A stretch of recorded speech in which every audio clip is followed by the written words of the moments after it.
Binge Audio.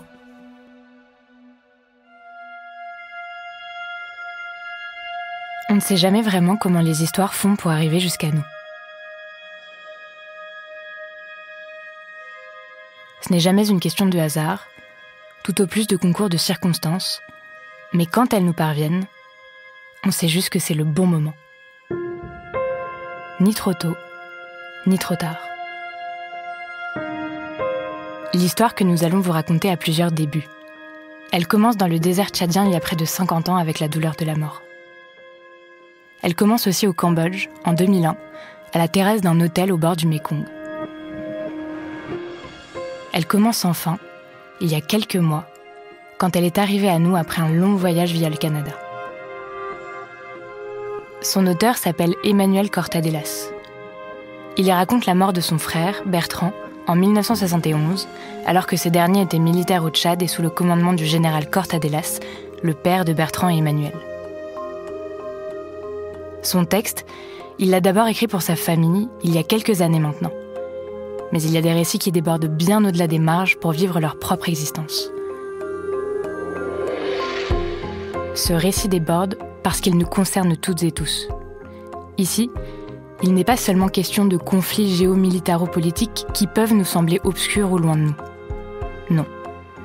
Dans cette histoire, il est simplement question de sentiments universels, de deuil, de souvenirs, de fierté, d'orgueil, de mensonges et de non-dits. Cette histoire est une quête de vérité, et c'est ce qu'on va tenter de vous raconter.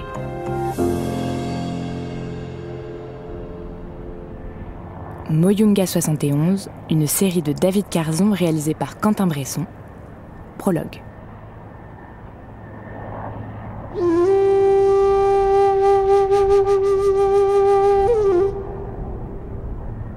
Ce 22 janvier 1971, un hélicoptère Sikorsky H-34 de la LAT, l'aviation légère de l'armée de terre française, jaillit de la fosse de Bardaï, extrême nord du Tchad, près de la frontière libyenne, qui est depuis quelques mois sous administration spéciale militaire franco-tchadienne.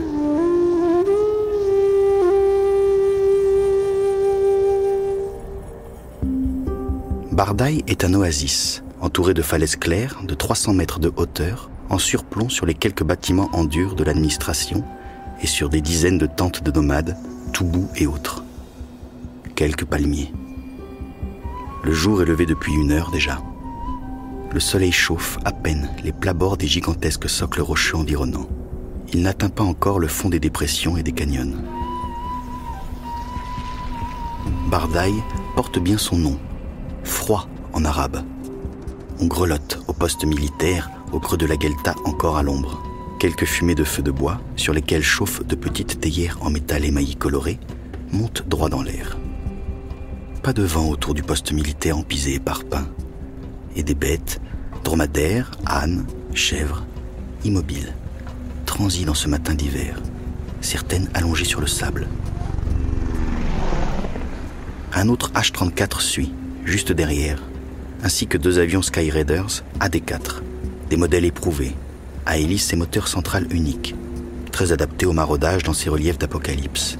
Les avoir en appui-feu dans une opération difficile est un grand avantage, en temps normal. Le ruban de la piste d'avion de Bardaï, en terre compactée, est juste assez long pour eux, à condition de décoller aux heures fraîches du matin, quand l'air est suffisamment porteur et qu'il n'y a pas encore trop de remous de chaleur. Le soleil pose ses reflets d'acier sur leurs carlingues brillantes. L'air est d'une pureté extraordinaire. Les AD4 partent devant, un peu en hauteur. Les hélicos suivent en épousant les mouvements du sol à basse altitude. Des paysages de cauchemar s'enchaînent sous eux. Monde minéral total, sans repos pour l'œil, brûlé par le soleil sans filtre de ses 3000 mètres d'altitude, explosé par les volcans, jonché de roches énormes lancées comme des milliers de dés sur un plateau par un tout-puissant joueur céleste, trépané par le vent, abrasé par les sables, perforé par les eaux qui furent abondantes ici il y a des millénaires. Depuis le plateau, au ras duquel passent les hélicos, aucune vie, humaine ou animale, n'est perceptible. Les toubous et leurs bêtes vivent au fond des vallées, tranchées dans la masse montagneuse comme au couteau, Ses blessures serpentent, lèvres ouvertes au soleil, sur des dizaines de kilomètres de long, larges de quelques mètres seulement, profondes de quelques centaines souvent. L'érosion qui les a creusés, au cours des siècles, ne s'est jamais faite en ligne droite. La faille tourne et tortille, droite et de gauche, mais aussi du sommet vers le bas, comme une cheminée vrillée. Du haut, on ne peut pas voir le fond. Du fond, on ne voit pas le ciel. C'est juste une lueur là-haut. En cette matinée de janvier 71, les 2 hélicoptères, en plus de leur équipage, pilotes et copilotes, mécaniciens, radio, ont embarqué 8 hommes chacun. 2 patrouilles de paramarines emmitouflées dans leurs treillis, chèches autour du cou, essayant de se protéger du froid. Les armes, munitions engagées, sont sur les genoux.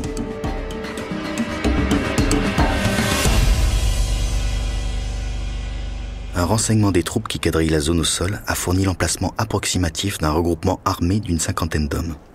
Le groupe a été repéré sur les plateformes rocheuses sortant d'un éboulis, appelé Moyonga par les guides locaux. Les Toubous, eux, n'ont pas d'équipement radio, et les conversations peuvent se faire en clair. Les Français se croient à l'abri.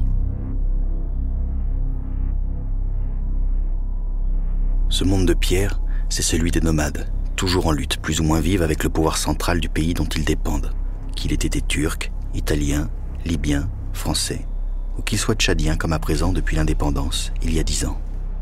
Ils sont les seuls à connaître parfaitement l'entrelac de ces gorges fraîches qu'ils sillonnent en permanence à dos de leurs dromadaires.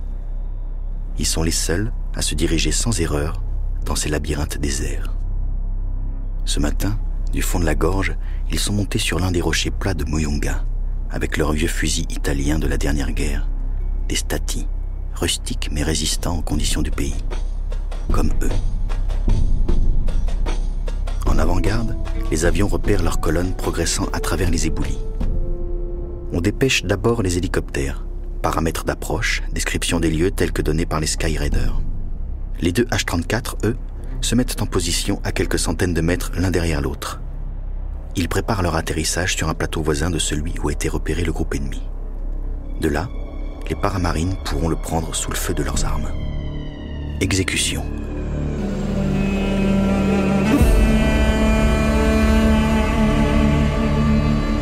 Le premier hélico arrive sur le plateau.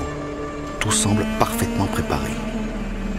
Quand soudain, on entend l'appel angoissé d'un des AD4 qui survole la zone. Il signale sur les ondes que l'hélicoptère va atterrir au beau milieu des forces ennemies. Il leur hurle de décrocher.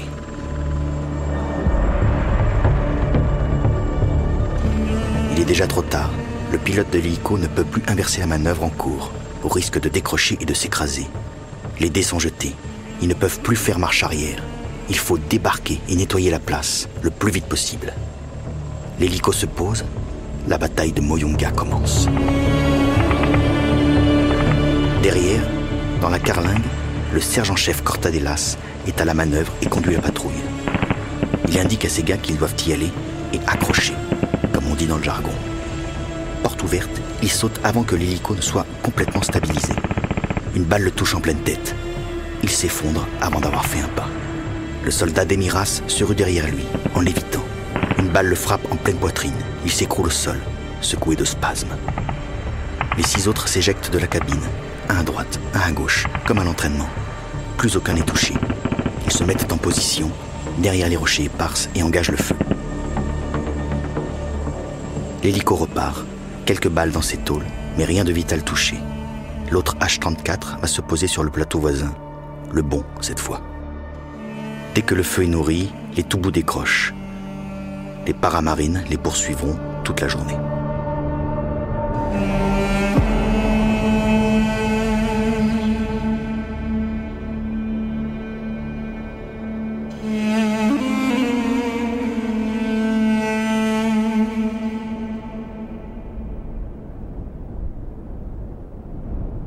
On s'occupe des blessés. Demiras est déjà mort. La balle a sectionné l'aorte et il s'est vidé de son sang en quelques minutes, le temps de l'engagement. Cortadelas vit encore, le crâne embouilli. On lui fait un pansement de fortune, quelques piqûres, une perf d'urgence, et l'hélico revient pour l'emmener tout de suite à Faya-Largeau, et de là à Fort-Lamy, un trajet qui prendra quelques heures. Les paramarines réduisent le groupe Toubou à plus grand-chose. Une vingtaine de morts et beaucoup d'armes prises. Plus aucune perte côté français. Bertrand Cortadellas meurt le lendemain, 23 janvier 1971, en milieu d'après-midi, à l'hôpital militaire de Fort-Lamy. En accord avec ses parents, les docteurs le débranchent.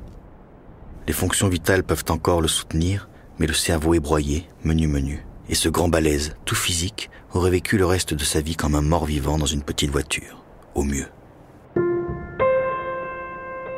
Bertrand Cortadellas venait d'avoir 24 ans.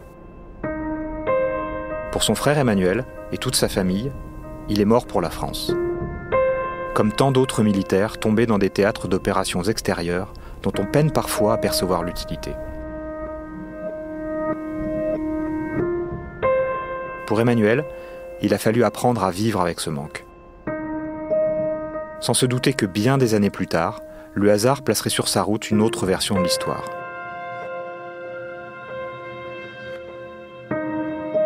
Mais là, c'est lui qui va nous le raconter.